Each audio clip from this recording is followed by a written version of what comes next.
Transference Radio. So I think the terms legend and OG tend to get thrown about a little bit too easy these days, but I do think that our guest for this month's production sessions really does live up to those titles. From his renowned work in A&R for Moving Shadow, Partisan and now Overshadow, he has really helped shape the scene as we know it today for drum and bass. I'm really pleased to be able to welcome Simon Colebrooke to this month's production sessions.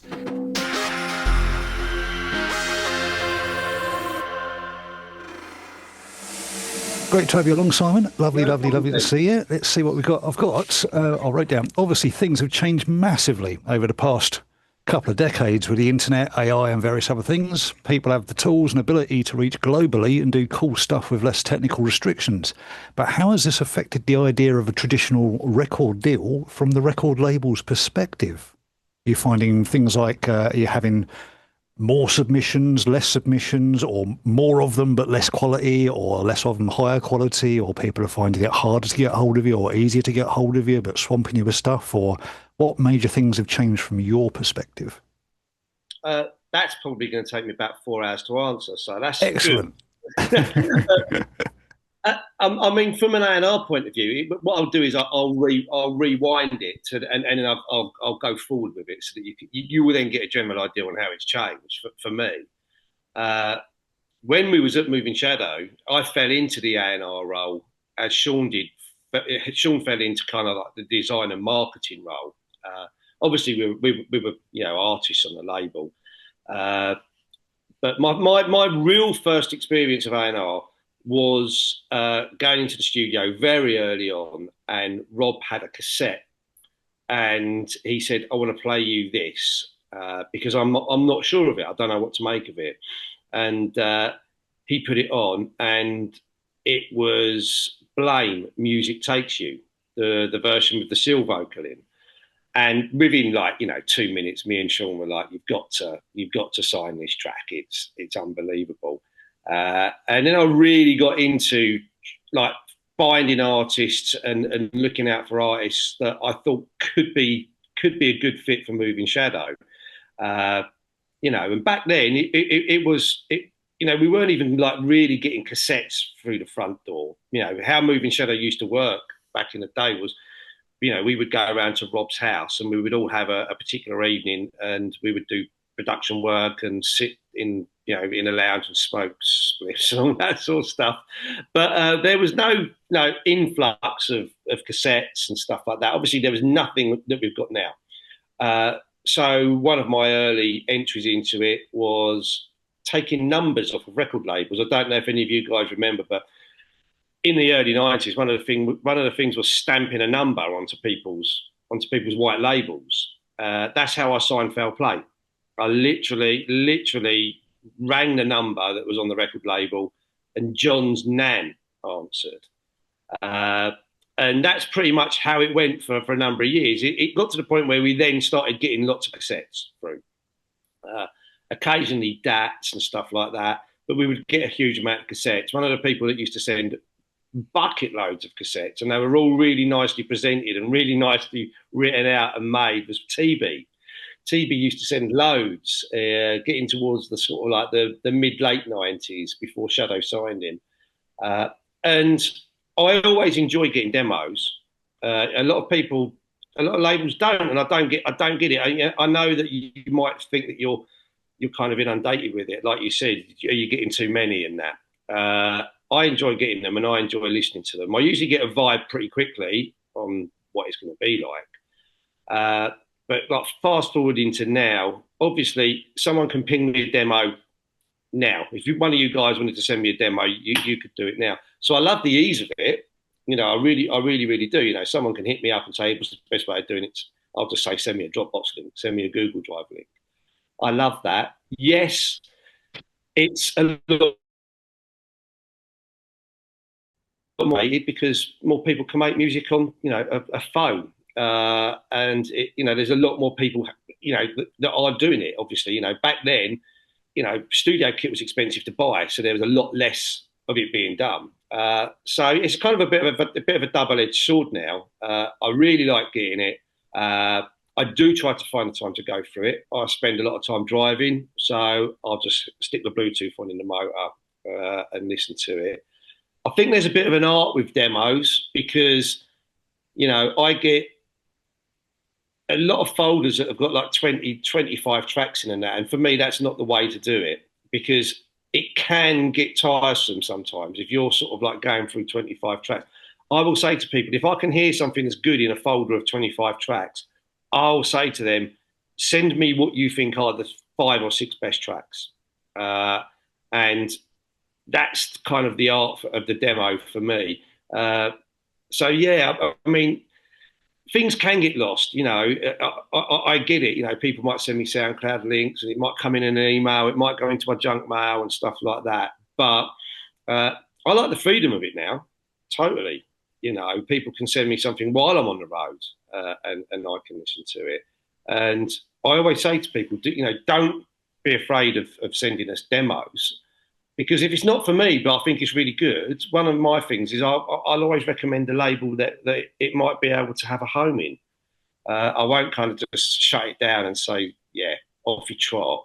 If I've got a friend who runs a label, then I'll say, this guy could probably do quite good with it. So it was enjoyable in both aspects, in both periods of my life, in what we called our Moving Shadow days when we would get the odd cassette and stuff like that. And to now where I get numerous demos on a weekly basis, but like I just mentioned, there is an art to it, and I definitely say to keep it to your sort of 5 or 6 best things and peak an interest. And I'll always get back to people, and if people give me a nudge and say you've not listened to it or have you listened to it yet, I'll always try and get back to them. So. I'm enjoying it. I still enjoy listening to demos. I always have. Even if people send me like the 2000th mix of Bomb Scare that they've done in their bedroom, people are like, can I send you this? And some people have said to me, don't you get tired of hearing like, a tech house remix of Bomb Scare or whatever? But, I'd like to listen to stuff like that, We did get, I think from a producer's point of view, you should know who you're sending your demos to. Like, it's very rare that I'll get Gabba demos and stuff like that. You should be like working out where you want your music to go.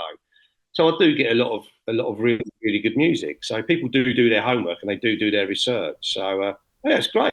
Send them. I like getting them. You just open the floodgates. Just open the floodgates now. This is going to get messy. No, I think that's good to know. I think that's very, very encouraging to hear, definitely. I'm going to jump in because it actually ties into what I was going to talk about and how, Simon, how you and I sort of cross paths. And speaking of sending demos to Moving Shadows, so we actually, for those of you who don't know, it's probably not common knowledge. Back in, I think it was maybe 97, because I think we just had our first release on Renegade. And we sent a cassette tape to Moving Shadow. First time we'd ever sent a demo to Moving Shadow. Obviously really kind of big moment for us.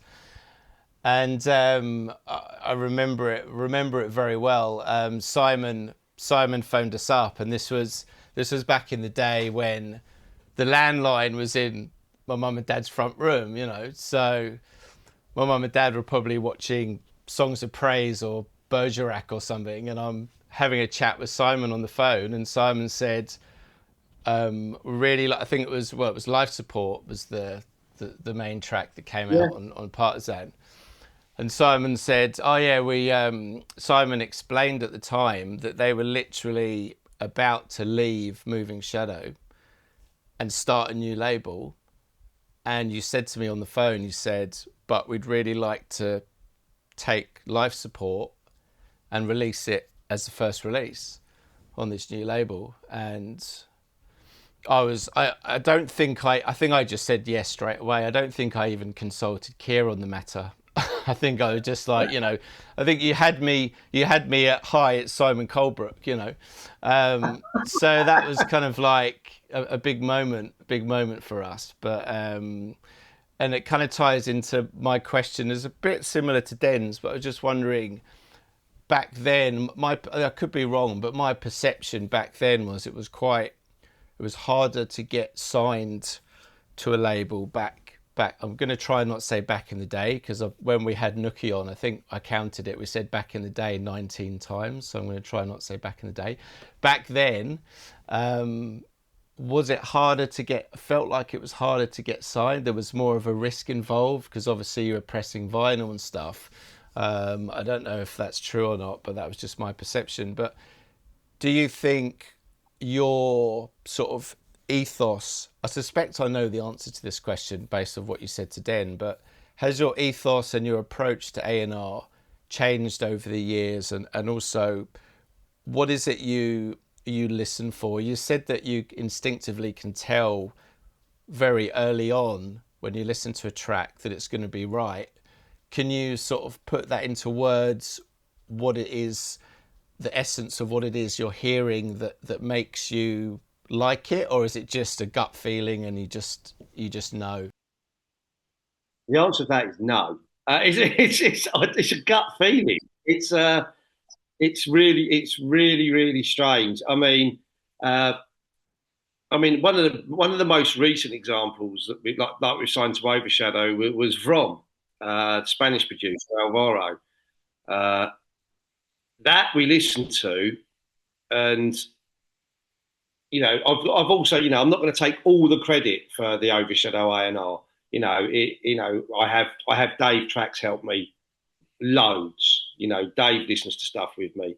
Nookie does as well when it's kind of hitting that more D&B side of things as well.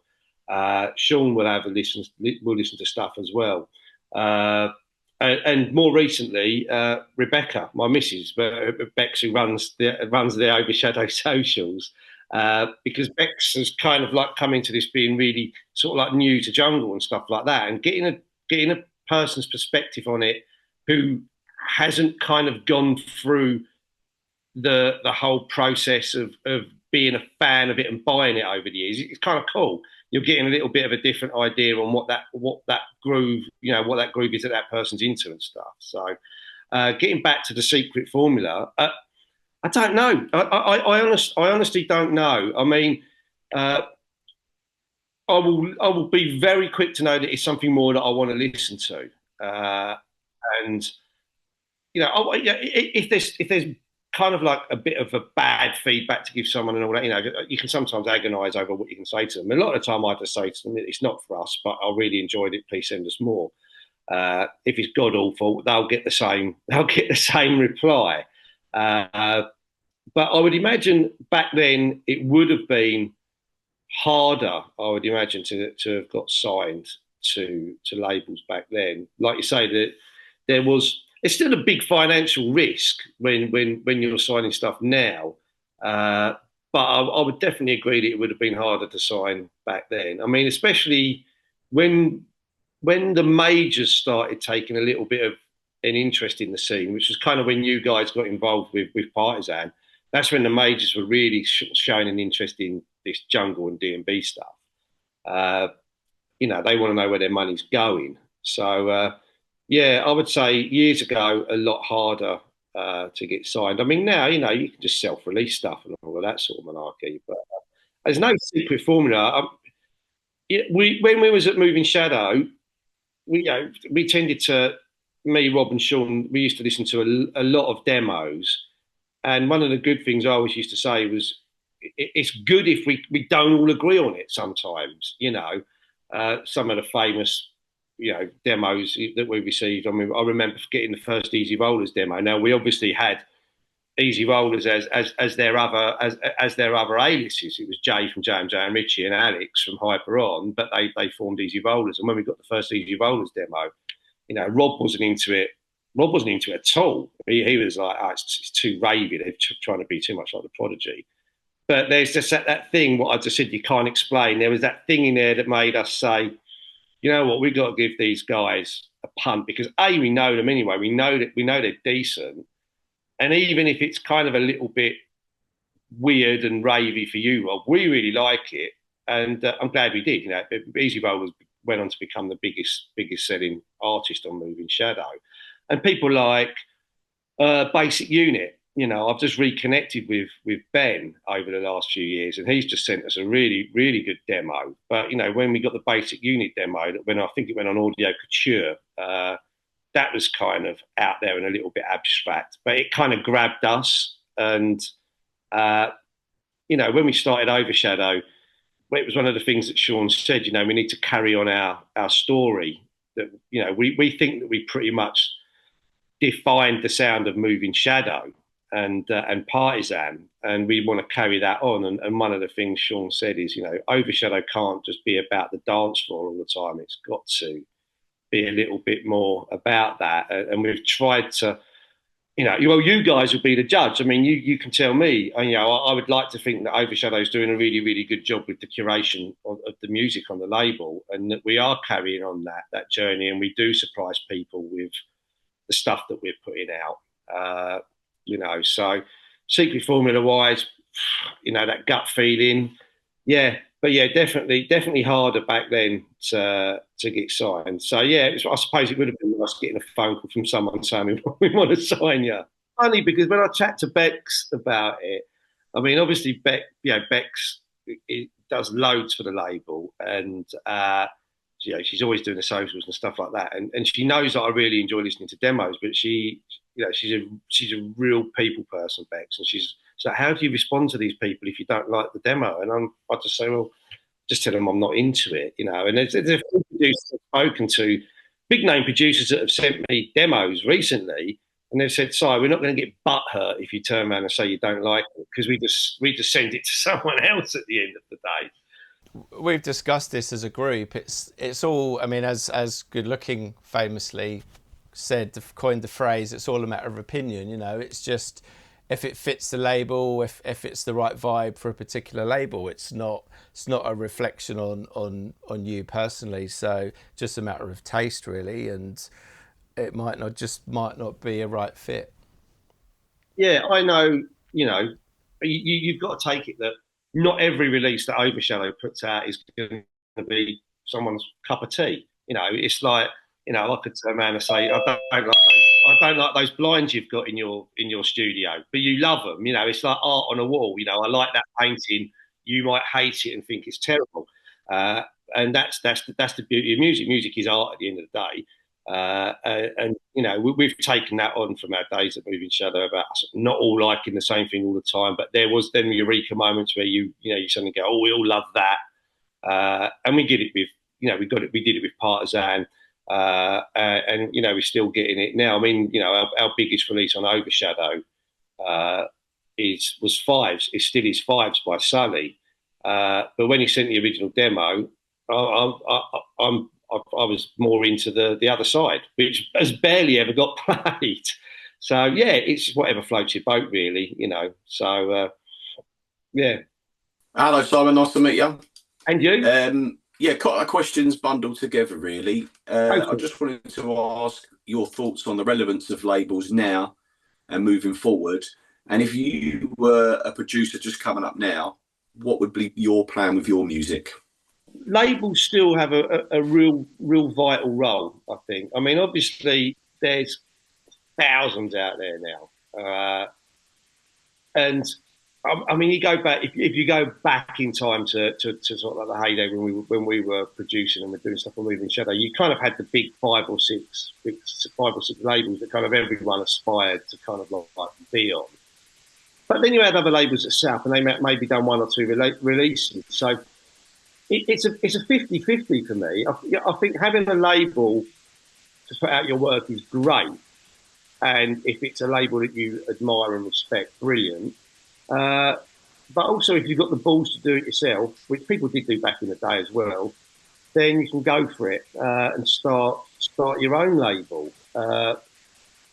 It's good to have the support of a label, without a shadow of a doubt. Today I've just been, inundated with stuff that I needed to get sorted out. So I'm on the phone to DJ Tracks, and he's helping me with bits. I'm on WhatsApp to Ollie Nectax, and they're helping me out with bits. So the support aspect and the camaraderie in the label is really important. And I suppose if you're doing it as a one-man band, you could miss that, initial completely, utterly confident of everything you're doing. But there's a lot to do with running a label. Like I said, Bex does all the socials. Trax and Nicky help me with A&R occasionally. All of the guys that do the design. I mean, you've got Sean, Gary, Craig, Dave. They're amazing at what they do. So, having that network of people around you when you're on a label is really, really important. But I do admire, the people that are just like, okay, well, I don't need a label. I'm going to do this myself. And sometimes that's the best way of going about it. If you're in control of your own destiny. I mean, we've all heard the horror stories about how labels can be over the years. You've got those labels that, like I said, you aspire to be on. And me and Sean were the same, still 5-10 years ago, we'd never had anything out on Metalheads. When we got the opportunity to put something out on Metalheads for their 25 or 30 year or whatever it ended up being, we jumped at the chance. But flying solo for me is also important, because it also gets you out there. People sometimes notice you a little bit more with flying solo, and you are more in control of your destiny. You also got the financial support of a label. It does eat up a lot of money especially if you're doing vinyl. The lads that we've got a 4-pack coming out soon. And I nearly cried when I saw the bill for the covers for it because we've done a really special cover for it. But I want it to be really cool for the lads. We've toyed with doing this cover for ages, and I know that the lads would probably have never done it individually. Each of those artists would never have an opportunity to do a cover like that. And that was kind of like what we did with the Hologram record as well. That was eye-wateringly expensive, and I don't think that anyone probably would have tried to do it if they were flying solo. So, what was the other part of your question? Thanks for that. And also, if you were, if you were just an up-and-coming producer right now, how would you go about doing it? Would you? I mean, you touched on it. Then you probably would go with a label, maybe. But what would be your thoughts now on how you'd go about getting your music out there? Oh, totally. Don't ever be afraid of hitting people up. It's so much easier to get hold of people now. I mean, I needed to get hold of DJ Dye earlier. I've not got his number, so I hit him up via Instagram direct message. And it's even down to the point where you can see that people have seen your messages and stuff. So I would always say to people, just keep punching away. I've got producers that I've knocked back 20, 30 of their tracks, but I'm still getting them. And at some point, he might hit a bullseye. But just keep punching away. That's my best advice. Even some of the younger kids that are kind of like messing around with it. I mean, there's so many young kids getting into it now. They're still at school. Just keep going for it, and also trying to create an identity around yourself. If you're into DJing as well, do that. Be present on socials. Don't be a stranger to socials and letting that help you out. It can be a bad thing, but it can be a really, really good thing, and if you're following the right people, going to the right places, that's another thing. If you're putting yourself out there and going to places, I mean, every Thursday we were at Rage. Back in the early 90s, every Thursday we were at Rage. That was a really important thing for us to do. Everyone was there. You had 4 Hero, Doc Scott, Goldie, Fabio Group. Everybody was there handing out bats, giving dub plates to people like that. So that's the other thing, is just to go out and get involved. Which I kind of stepped back from a little bit towards the end of Partisan, because I've got a little bit bored with how the scene was. But yeah, totally go out there, throw yourself about, speak to the right people, give people demos, send people demos. But that's how I would approach it now if I was a young producer.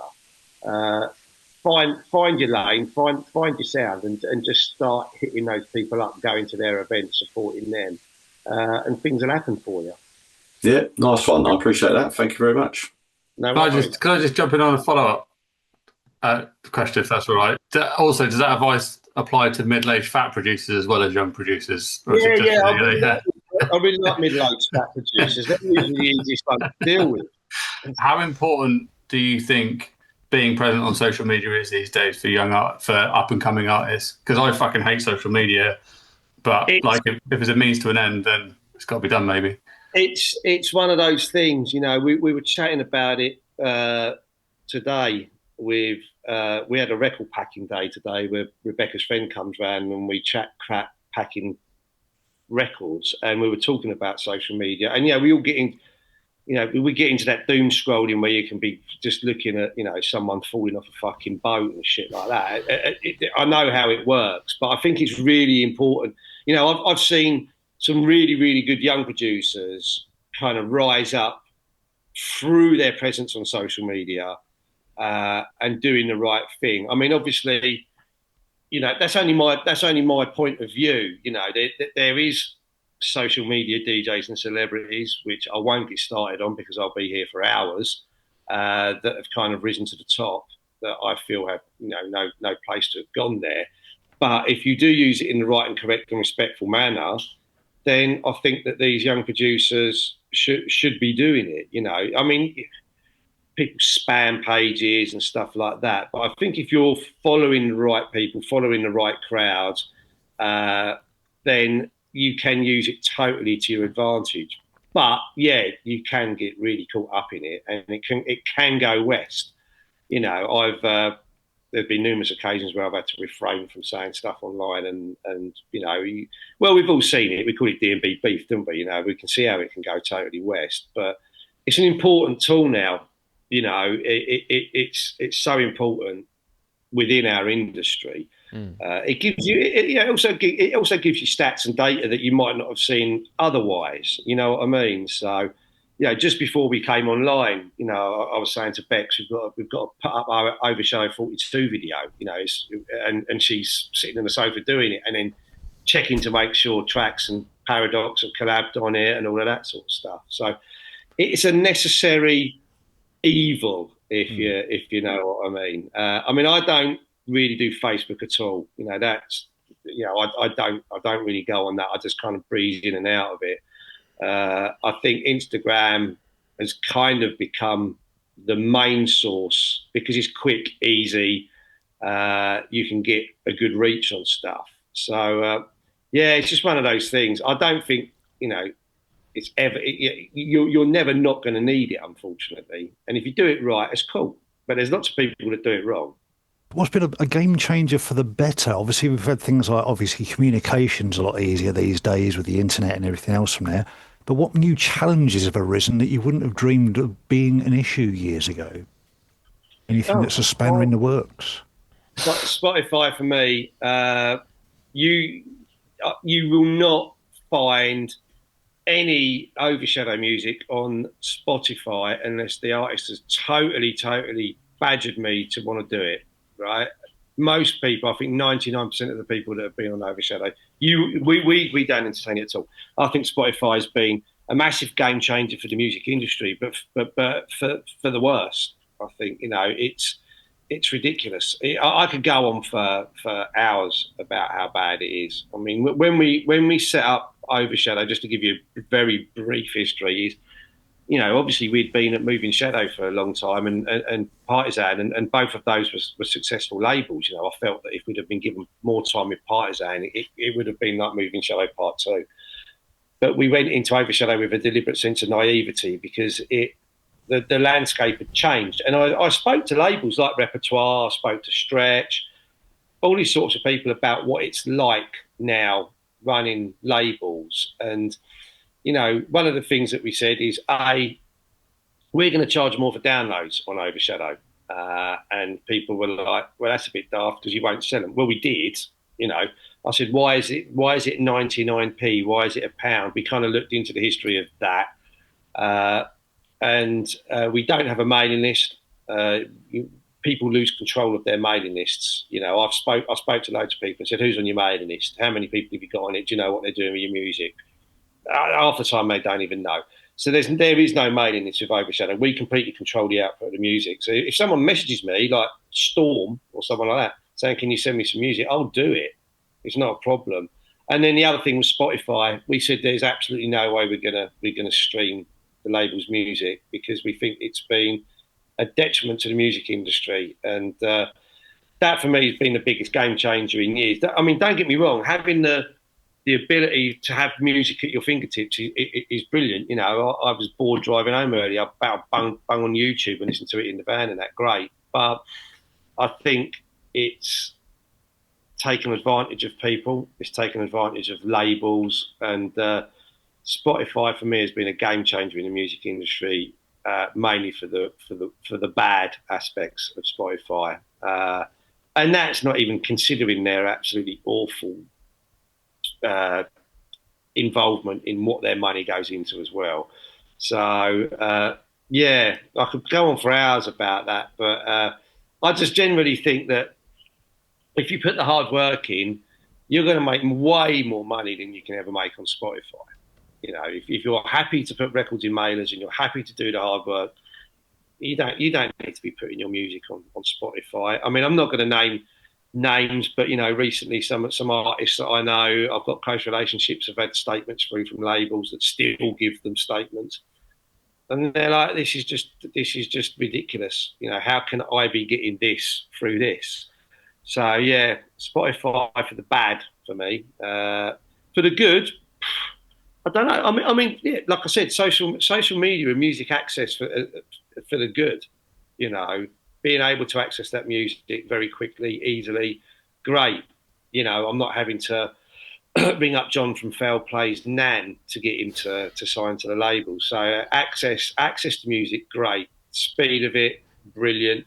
And the technology, you know, I would never have thought that you could split up the vital parts of Amen Brother like Dom did, and you know, played it to me. It's, you know, using like stem separation and stuff like that. It blew me away. I was hearing parts of that Amen Brother that I didn't even know existed. So yeah, I mean, in more recent years, stem separation is and stuff like that. Absolute game changer. I was speaking to Dom the other day about doing something, and he was like, "Oh, I'll just separate them stems; it'll be absolutely fine." So yeah, unbelievable what you can do now. So yeah, definitely that. Do you think it's possible in the current climate to make a sustainable living solely from jungle as an artist? And I suppose I mean not as a DJ, just as an artist. No, I thought you'd say that. no, because you're going to have to be putting out a lot of music on a regular basis to be making a living out of it. But that's why everybody supplements their music production with DJ gigs. I mean, you're going to go out. I'll give you a perfect example. You know, if you're producing some really good jungle and D&B, yeah, but then you go and play for an hour somewhere. That hour's worth of playing records or whatever is going to totally eclipse what you're doing with regards to some of your jungle stuff that you're putting out. And that's just the way, I mean, that's if you're looking at it from a mathematical point of view. Do you see what I mean? The economics say that if I'm doing an hour's work for 500, 600, 700, 800 pounds, and I can do 2 of those gigs a weekend, it's going to be very difficult to match that with your output with regards to music, unless you're really willing to put the work in and be putting out vinyl and doing it all yourself, which a lot of people don't want to do. You know, I know a lot of producers, loads of them are great friends of mine and stuff like that. I love them to bits, but they don't want to be putting a record in a mailer and sending it out.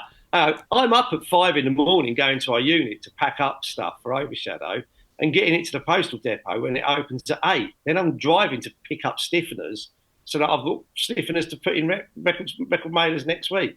Loads of producers that I know and love and our class is really good friends. There's no way they're doing that. They're not interested. You know, they're even picky about times that they play at places. So for me, the only way you're going to make a living out of it, and it's just my opinion, is that if you're doing the production yourself and you're self-releasing and you are supplementing it with gigs, I think you could be all right. But it's not, you know, even years and years ago when we were selling 25, 30,000, 40,000 records and stuff like that, you know, we saw the numbers that Moving Shadow was making.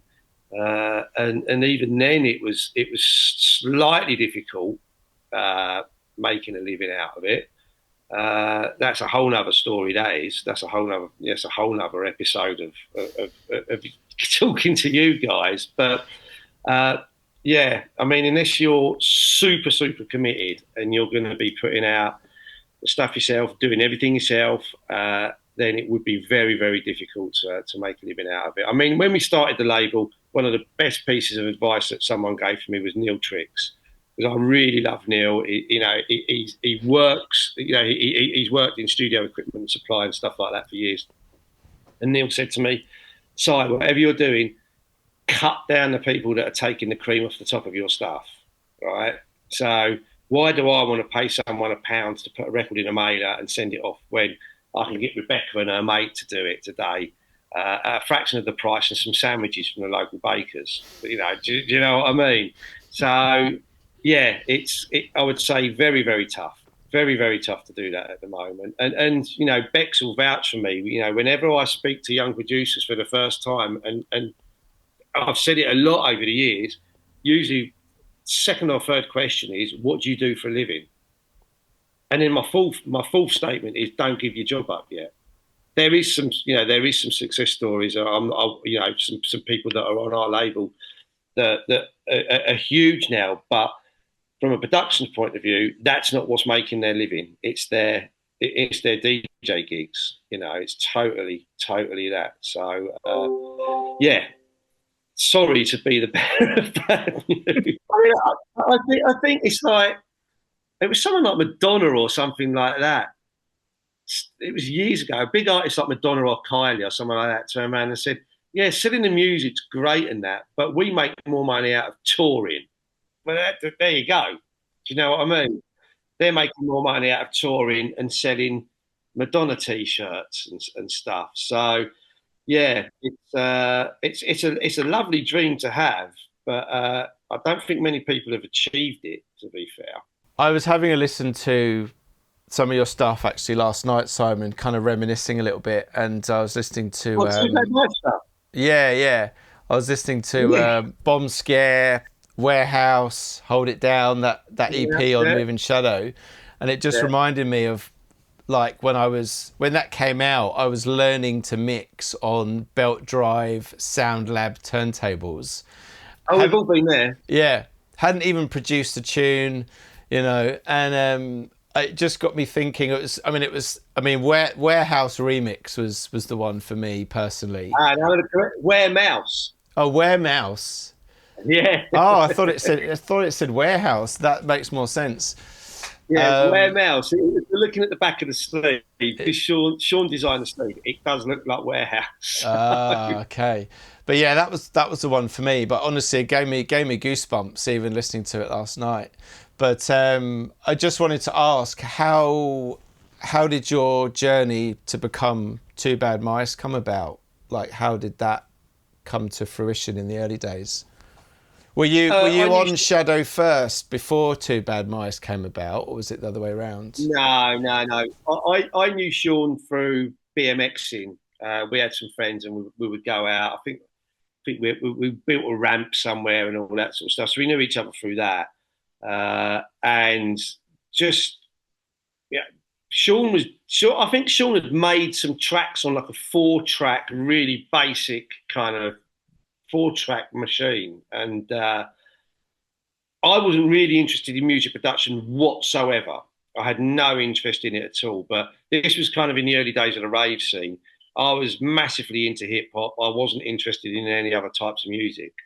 And I knew that Sean was DJing. Sean was doing the odd gig in our hometown, and it was a club a few doors along from Parliament Music. It was before Parliament Music existed. And most people would go to this club. It was kind of like a crappy club in the town. But, they started to play okay music because people might have gone there before they went to, like, the acid house parties is what they were called. And I went down there one night and Sean was DJing and he played Young MC Know How, which obviously was a crossover track for the rave days. And obviously because it was a hip-hop track, I thought, well, that's kind of cool that he's playing that. But then he played Grand Piano by Mixmaster. That I think it was Grand Piano.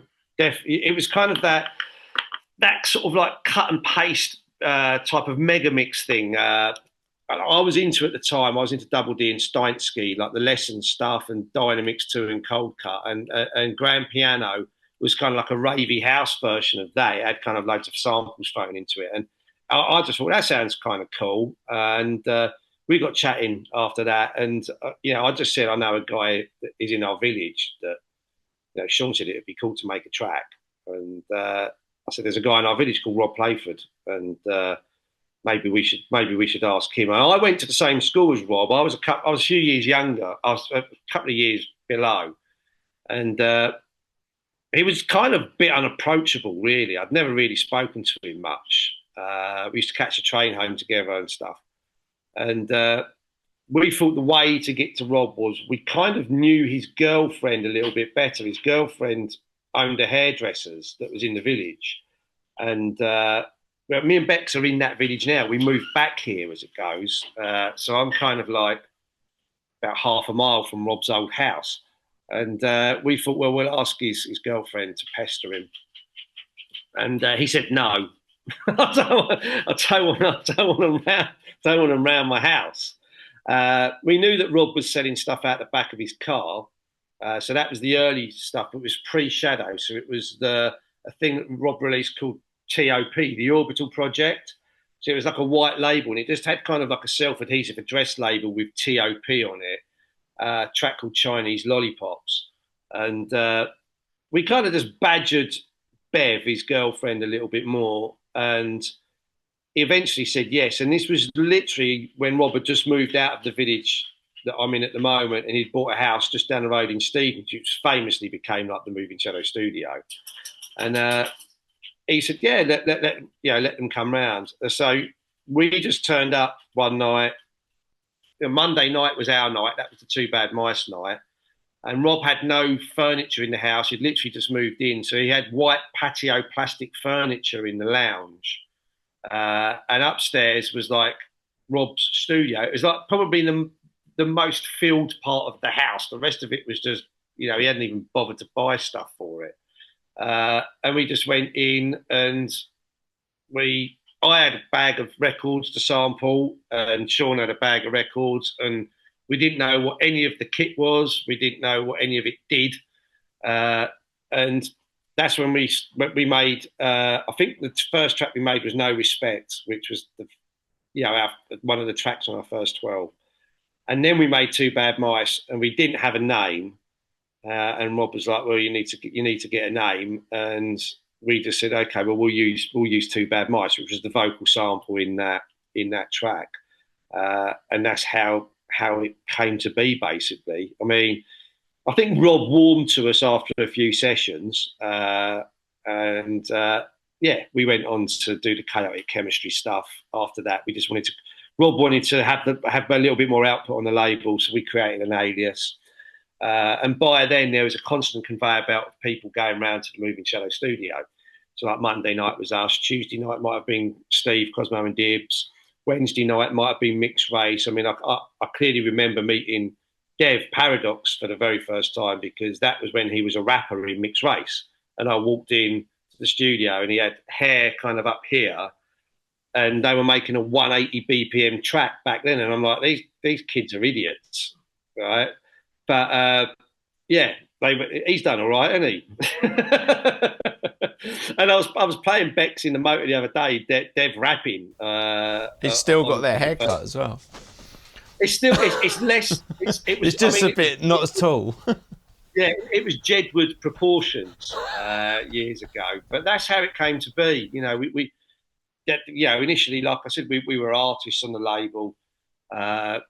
And then we quickly became quite involved. Rob realised Simon's got a work van. I can utilise that, and he would send me to pick up test presses and promos. So I would bunk off work, it was in the days when you had a pager, so I would switch my pager off and stuff, and I would go and drive down to the pressing plant, pick up the Moving Shadow promos, and those were the ones that just had the white label with the black Moving Shadow man on, which were hand stamped. So me and Sean would be sitting at services on the motorway, making up the stamps with the words like "Blame Music Takes You" and stamping all of the records before taking them into London and dropping them off. So I think Rob just wanted my van, basically.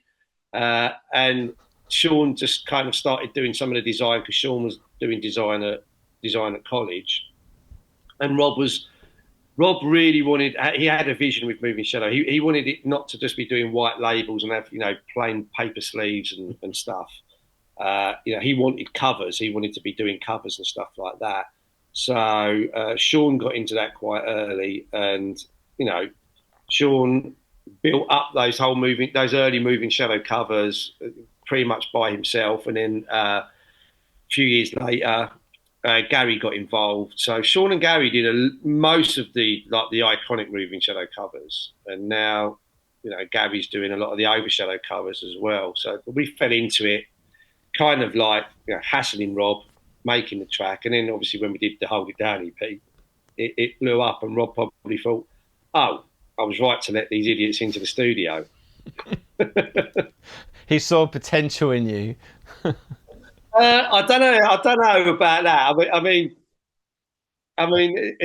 It was pretty mad. I always talk about the days going back to the Moving Shadow studio. We'd be sitting downstairs on the white patio furniture. There'd be promos everywhere. There was reaction reports, because we would send reaction reports out, and people, if they could be asked, would send them back. And and then moving on a little bit, we would have Goldie coming round, and that because a lot of Timeless was made in the Moving Shadow studio, so we would be sitting downstairs and hearing Inner City Life being made and stuff like that. So it was pretty mad to be there, and in the end we were going around there most nights. Rob had no real space in the house other than the studio bedrooms and that, so Sean designed most of the Moving Shadow covers in a cupboard under the stairs. So where you would put like your vacuum cleaners and stuff like that, that's where Sean sat and done pretty much all of the movies. He also done the Timeless cover, by the way.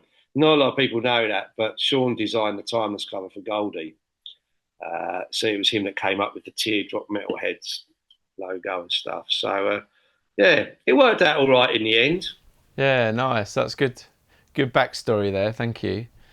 Is there an appetite, do you think, for any represses of Partisan stuff? Is that even something you would consider doing? There is. Yeah, there is. But the thing with Partisan is who's got all the masters of everything, because I left Partisan before the label folded, and that was just down to the fact that the commute into the place was terrible. The travelling down to work was awful, because it was South London. And I needed kind of a more, I don't want to say the proper job words, but I needed something. Yeah, I needed something that was a little bit more stable. And the thing with Partisan is it was a major label that was funding it. And from day one, we said that Partisan needed 5 years to build up and to start sort of making a real difference.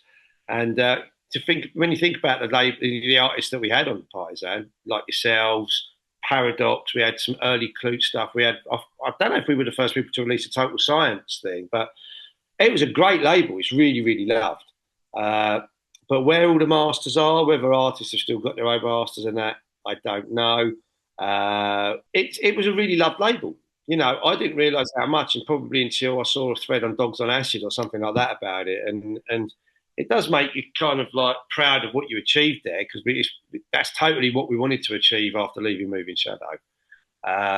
There is an appetite for Partisan stuff, and we've got some old back catalogue that we kept, and every so often people will be flicking through it at the run out and go, "Oh, I didn't get that Foul Play album that was on Partisan." So I've had a few people offer to do it for us, but there's a lot of work involved in it. It's not like I've got a box of that sitting there with everybody's stuff on. It would be a hell of a lot of data collection and research to get it into a suitable state to be able to redo it. But it's a really loved label, and when you listen to some of the stuff now, you realise how good it was. Yeah, totally. Maybe something for the future. Maybe. When listening to prospective demos, what's an instant nope that stands out? Is there anything in the modern D&B scene that you're sick of seeing or hearing? Jump Up. Other than Twisted Individual having a rant again. but it goes back to what I said earlier. You've got to know your audience, and if you're sending something to Overshadow, you should have at least a faint kind of inkling that it should sound a particular way.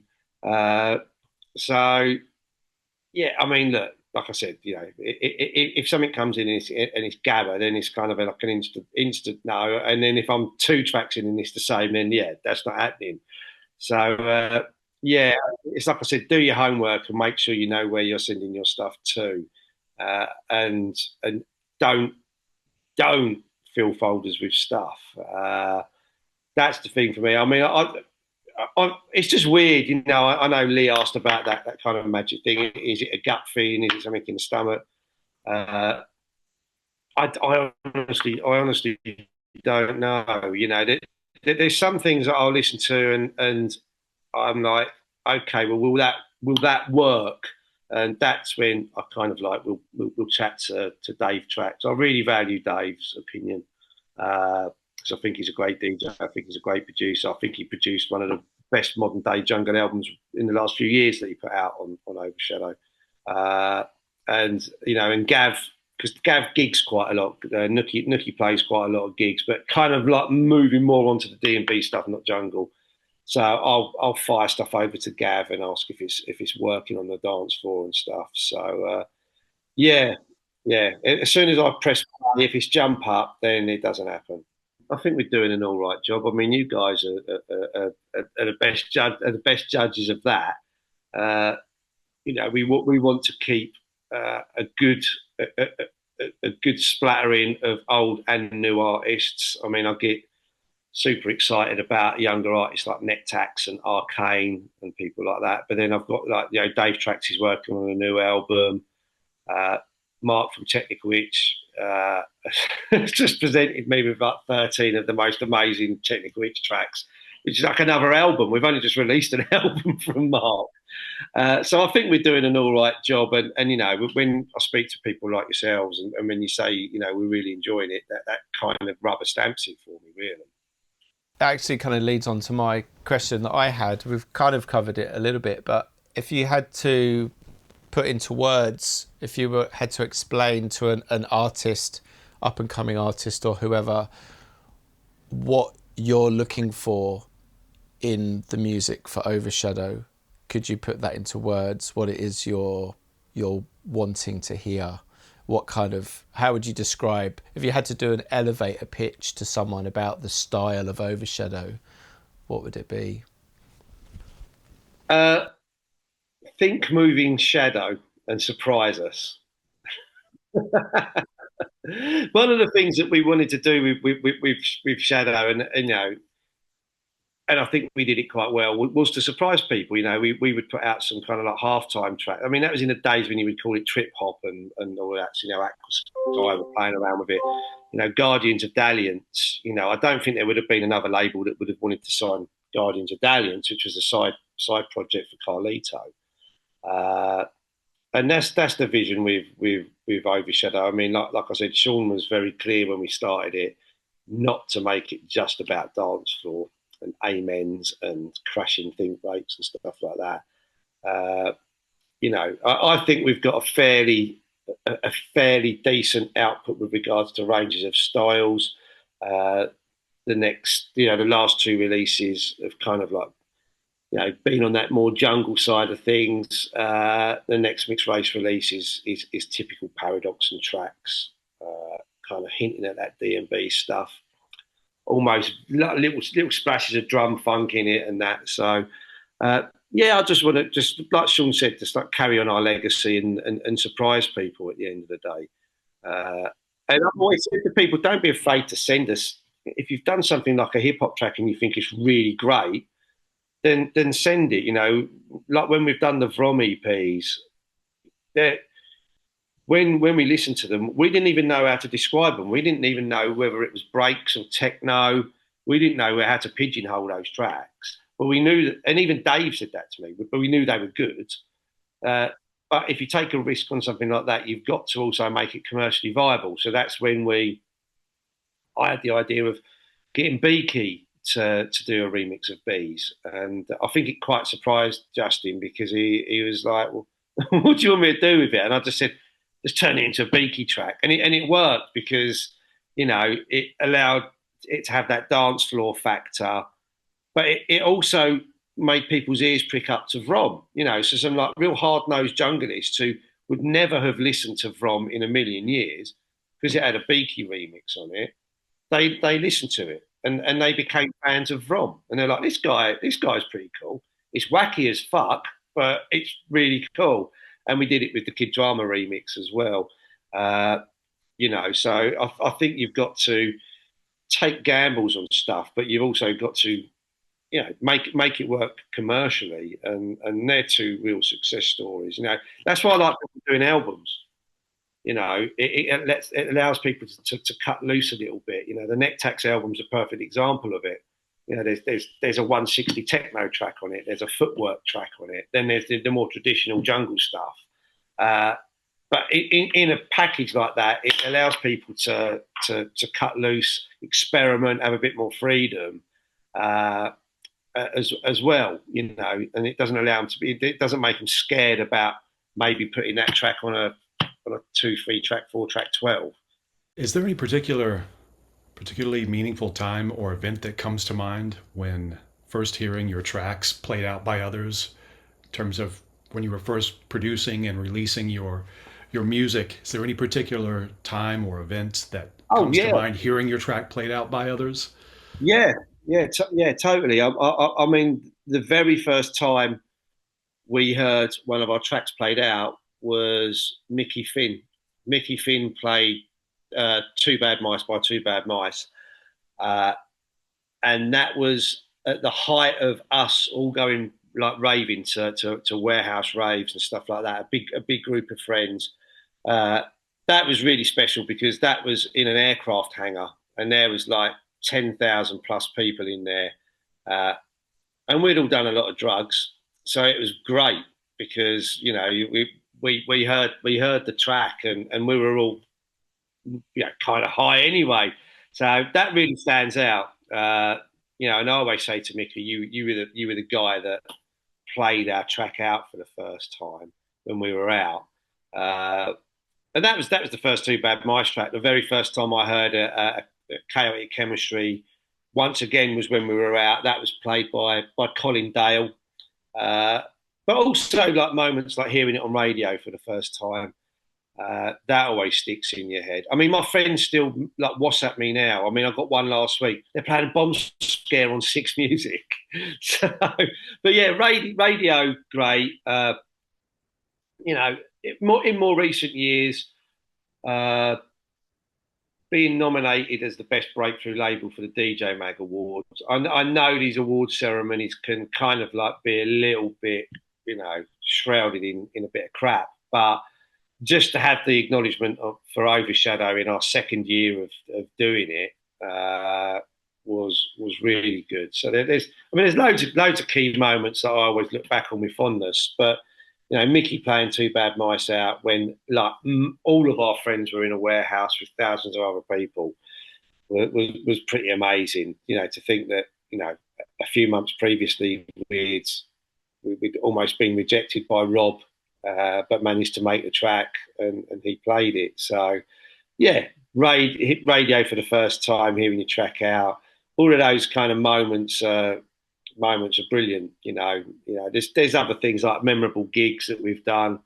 We got asked to support Pendulum at Printworks, which was just nuts because it's like the biggest venue we've played in. More recently, we've done a breaks festival in Seville, and we walked into like where we were playing, and there was thousands of people out there, thousands and thousands of people waiting for us to go on. We were part of the lineup. It was amazing, and I've never played to a crowd that big. So yes, even to this day, there's still things that blow us away. Playing with Frankie Bones recently as well. Frankie's one of our heroes. We never thought we'd get to share like the decks with Frankie Bones, and it happened. So yeah, there's lots, and hopefully there's more to come.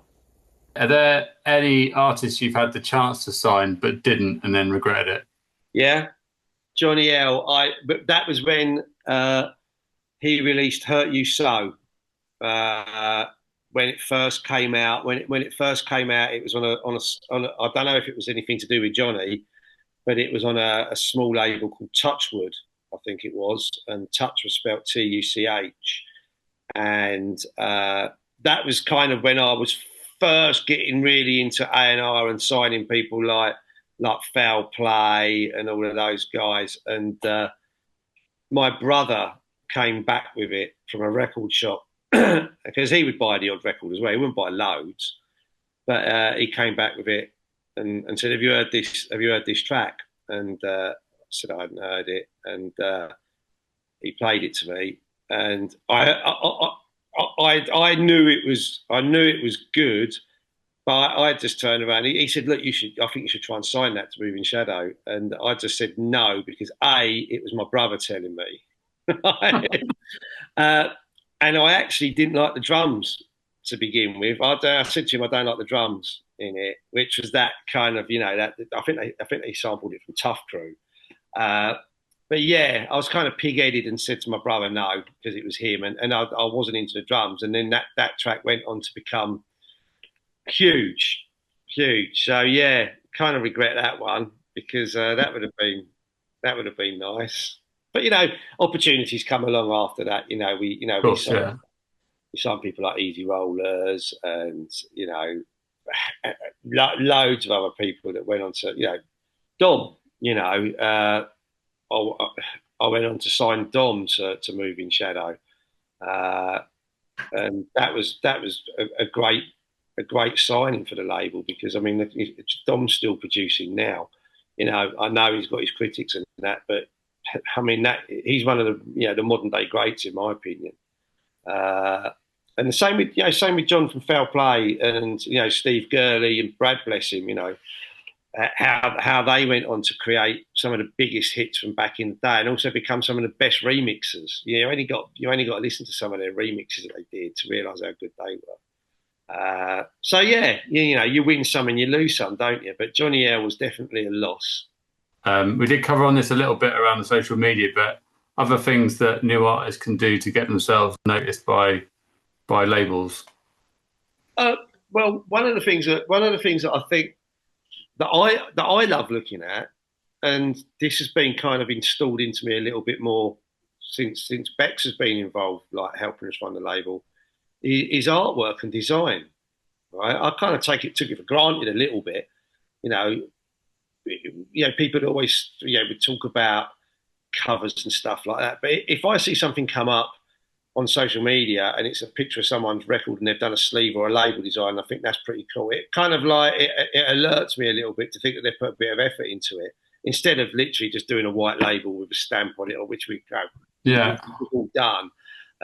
So there's people like Foxy Jangle and stuff like that, that I think do it. Parallax is the same, I look at the artwork on Parallax recordings, and that instantly makes me want to listen to the music as well. Yeah, it's weird. It's like, I really put a bit of effort into it. So image, I think, is important. Creating a brand. We agonised over what we were going to call the new label when we started it, but luckily, we had Sean and Craig and the guys kind of working on various names for the label and how it would be. And I think that they've been really good at creating the brand and the image and making all of the sleeves have the Overshadow logo incorporated into it. So yeah, I think if you've got mates that can do good designs, or you can do good designs, definitely, because that makes me stop. I'll be like, okay, well, what's this guy doing?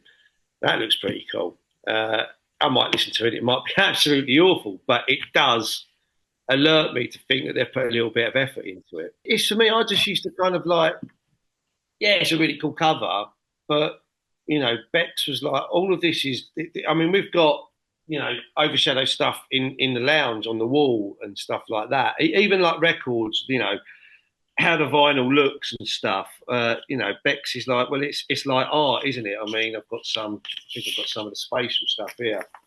That's just a madness, right? So if I see things like that, that makes me want to listen to it, you know. So, yeah, artwork, branding, I think is really, really, really important.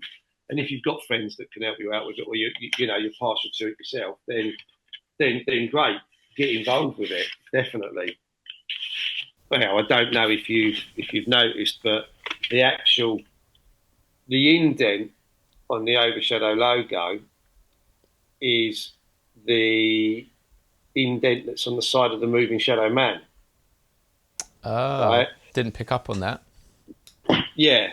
Dev Paradox did, because Dev's got as soon as we did it, Dev knew. But it was like, we want to kind of refer to moving shadow in a way that's not going to get us into trouble. And you can't nick someone's negative space from a logo, and that's the negative space around the moving shadow man.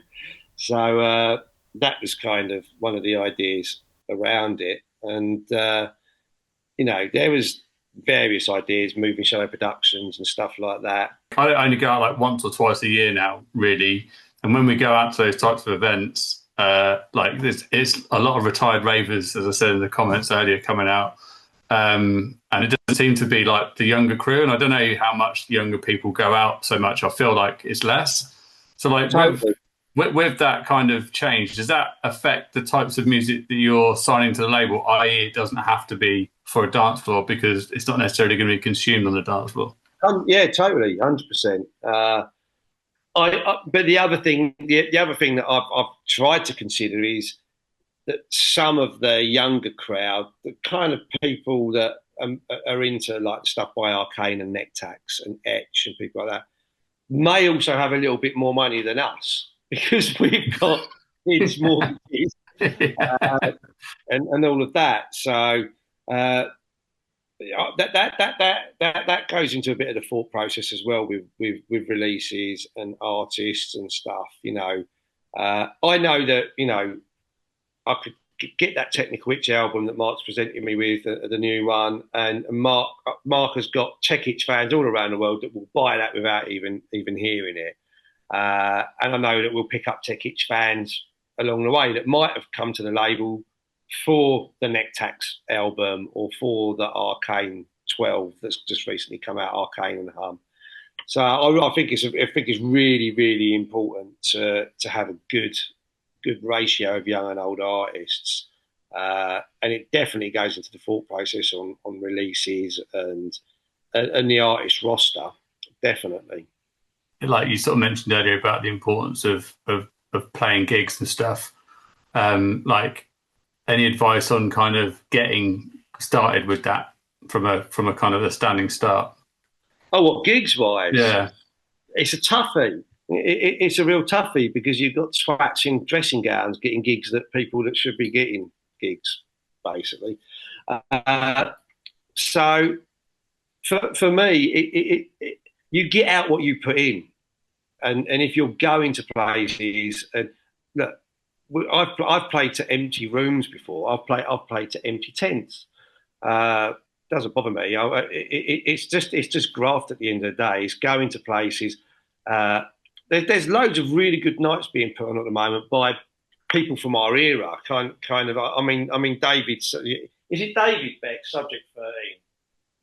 Yeah, David Subject 13's putting on some really good nights, like Vibes Recordings, and there's other nights going on. And I think it's just kind of getting into that circle of people and offering yourself at slightly reduced rates. And I still do it.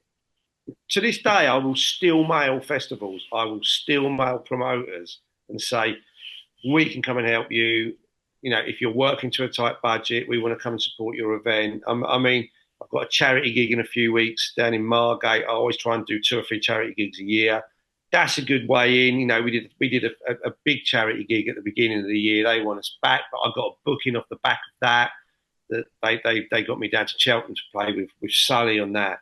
So I think it's literally just putting the groundwork in, speaking to people, mixes as well. I had the opportunity to do radio last week. I did it. I'm not the biggest fan of radio. Bizarrely, psychologically, it freaks me out a little bit because you've not got a crowd in front of you. But I'd done the show last week doing kind of an old school set, and there was like 47,000 people listening, weren't there? 47,000 people listening, and it's had over 1,000 plays on Mixcloud now, and I've realised the importance of that. Sort of like for getting yourself out there, it's easy to send those mixes to people. So yeah, it's just groundwork and graft at the end of the day. But like I said, I've played to empty rooms and empty tents, and just get on with it. It's just literally that hard work, hassling people, and maybe saying that I can come and do your warm up. I mean, I don't mind doing warm up sets. I don't mind doing graveyard sets. I much prefer doing warm up. I don't want to be playing at 6 o'clock in the morning because I'm really old. Yeah, I mean, warm up would be suitable really because then I can be in bed before my bedtime. Well, that's just it. Like warm up sets. I mean, there's an art to the warm up. People kind of think it's just throwaway stuff, but there is an art to the warm up. But also, it's getting your name on flyers. I say to people, it's like getting your CV. Even if you're only doing a warm-up set at Dreamscape, it doesn't matter. Your name's still on the flyer. Even if you're only doing a tiny little tent at a festival, your name is still on that. Is still on that flyer, and it just adds to your CV basically. So, yeah, it's right place, right time. I saw a snippet of an interview earlier that DJ Ron's doing with Doc Scott. And, I think he's talking about it, being in the right place, right time, being in the right crowd. I still go to gigs and speak to promoters and say, I'd love to come and play here. I'll still do it. Even though we've got an agent, and Bex does some DJ bookings for us as well via the Artists of Overshadow site, then we still go and hassle people and still knock on doors, and we still do all of that. We do a yearly kind of mail out around now for festivals for the following year. I've got no shame in it. I'll go up to people and say, I really want to play. Just give us a shout. So basically that. Yeah. Wicked. Well, you don't ask, you don't get. I mean, we did a great gig this year at a great festival that we love, and we'd only been to once before. And I got that, I got that off the back of just going up to them in 2024 and saying, we'd love to come and play this tent. And it was like, great. Yeah, I'd love you too. And, hopefully we'll get a chance to go and do it again next year, but it's led on to potentially other things there. So it's just hustle. That's the word. Hustle. Yeah. Hard work beats talent. Yeah. Well, it's been really enjoyable. If you ever want to do another one, or you ever want any of the Overshadow artists, just give us a shout. We'll have you on for a monthly segment if you like. You can do what's it called, horoscopes, or read the weather or something for us every month. What grinds your gears? Yeah, there you go. That would be a very, very long show. But mate, if you want to do that, just I'll get a bottle of rum and watch me go. We wouldn't be able to do any production. It would just be Simon moaning for the whole time. Yeah, it'd be like Gogglebox on UK TV. Thank you, Simon, again. It's been great, mate. Really good to see you again. And we will definitely have you back. Good luck with Overshadow. No, it's been really good. And thank you for all your support of Overshadow, because if it wasn't for people like you, we wouldn't be able to do it. So just keep an eye out for the next mixed race release, and then the Essence of Aura, and then this really, really cool box set that we've got coming out. So, yeah, thank you very much. Transference Radio.